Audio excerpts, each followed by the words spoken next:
बेलॉव्ड students, welcome to CBKYS। Ratio analysis की अगर हम लोग बात करें तो रेशियो एनालिसिस के अंदर 4 तरीके के सम्स जनरली एग्जाम में पूछे जाते हैं। बीकॉम के पॉइंट ऑफ व्यू से अगर बात करें तो फर्स्ट पूछता है बेसिक कैलकुलेशन। बेसिक कैलकुलेशन बोलने का मतलब ये नहीं है कि वो एकदम सरल रहेगा। बेसिक कैलकुलेशन का मतलब है कि फॉर्मूला बेस्ड रहेगा। फॉर्मूला आपको याद होना चाहिए और साथ ही साथ कैलकुलेशन बहुत अच्छे तरीके से आना चाहिए, तब आप फर्स्ट वाले पार्ट को कर पाएंगे। सेकेंड पार्ट में पूछा जाता है preparation of trading and profit and loss account. Third part पूछा जाता है preparation of balance sheet and fourth number पूछा जा सकता है आपसे प्रिपरेशन ऑफ प्रोप्राइटर्स फंड। तो स्टेप वाइज हम लोग सारी चीज़ों में चलेंगे और हर तरीके का सम्स देखेंगे। पहले एक क्वेश्चन मैं अभी डिस्कस करूंगा बेसिक कैलकुलेशन का। बेसिक कैलकुलेशन के अंदर में आप देखेंगे ये इलुस्ट्रेशन नंबर 22 आपके एग्जाम में भी आया है 2006 में। सम्स को एक बार पढ़ लें, उसके बाद आगे देखते हैं सॉल्यूशन किस तरीके से मूव किया है। सम्स मेंशन कर रहा है given current ratio 2.5। Current ratio का फॉर्मूला होता है current assets divided by current liabilities. अगर सारी चीज़ें आपको याद है तो सम्स पढ़ते समय ही आपके दिमाग में उसके पॉइंट्स, उसके फॉर्मूलाज थोड़े थोड़े आ जाने चाहिए।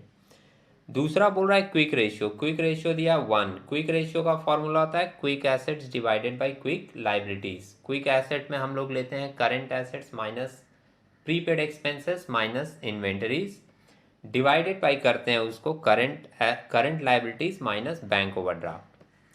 आगे सम से मेंशन किया है करंट एसेट्स दिया हुआ 20,000 का और आपसे पूछ रहा है calculate closing inventory. Closing inventory का मतलब है आपको क्लोजिंग स्टॉक निकाल कर बताना है। तो सम्स में जो चीज़ें दी हैं उसको पहले लिख कर देखेंगे तो आगे की कैलकुलेशन आपको और बेहतर समझ में आती रहेगी।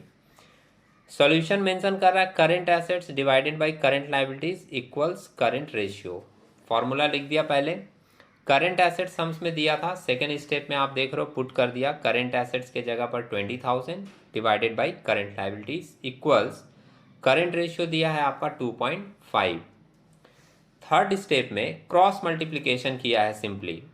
तो आप क्रॉस मल्टीप्लिकेशन करोगे तो करंट लायबिलिटीज इक्वल्स हो जाएगा 20,000 डिवाइड में चला जाएगा 2.5 और इस तरीके से आपको करंट लायबिलिटीज मिल जाएगी। आप 20,000 को 2.5 से डिवाइड करोगे तो आपको वैल्यू मिल गया करंट लायबिलिटीज का कितना 8,000।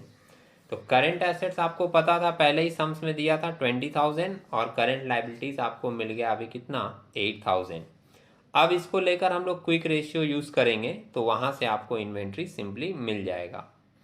अगले पेज में देख रहे हैं यहाँ पर पिक्चर को थोड़ा बड़ा कर लें अगर हो जाए तो चीज़ें और बेहतर दिखेंगी। हाँ, क्विक रेशियो को यूज़ किया है, आप देख रहे हैं quick assets bye quick liabilities equals quick ratio. ये फॉर्मूला पहले लिख दिया। क्विक एसेट्स के अंदर में आता है करंट एसेट्स माइनस, हमने कहा था minus prepaid expenses minus inventory.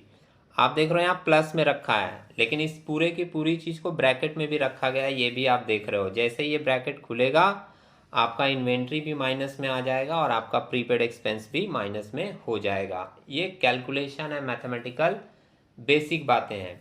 Divide by किया है current liabilities minus bank overdraft equals sums में दिया है क्विक रेशियो कितना है 1। आप 1/1 भी लिख सकते हैं, इससे आपको क्रॉस मल्टीप्लिकेशन करने के समय कोई प्रॉब्लम नहीं होगी। नेक्स्ट लाइन मेंशन कर रहा है it is assume that there is no prepaid expenses and bank overdraft. ये सिर्फ इसी सम्स के लिए नहीं, या आप जनरली अपने दिमाग में रखोगे दूसरे सम्स और बड़े बड़े सम्स में भी ये लाइन आपको काफ़ी मदद करेगी। क्या कि सम्स में अगर बैंक ओवरड्राफ्ट, प्रीपेड एक्सपेंसेस और फिक्टिशियस एसेट नहीं दिया होता है तो इन जनरल वो रूल है कि आप उसको निल मान लोगे, ज़ीरो मान लोगे।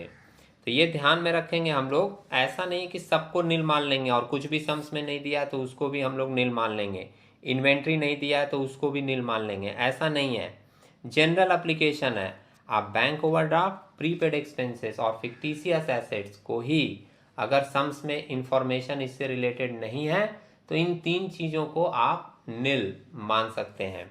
बाकी की चीज़ें अगर नहीं है तो इंफॉर्मेशन उससे रिलेटेड जरूर रहेगा सम्स में और वो आपको फाइंड आउट करना पड़ेगा।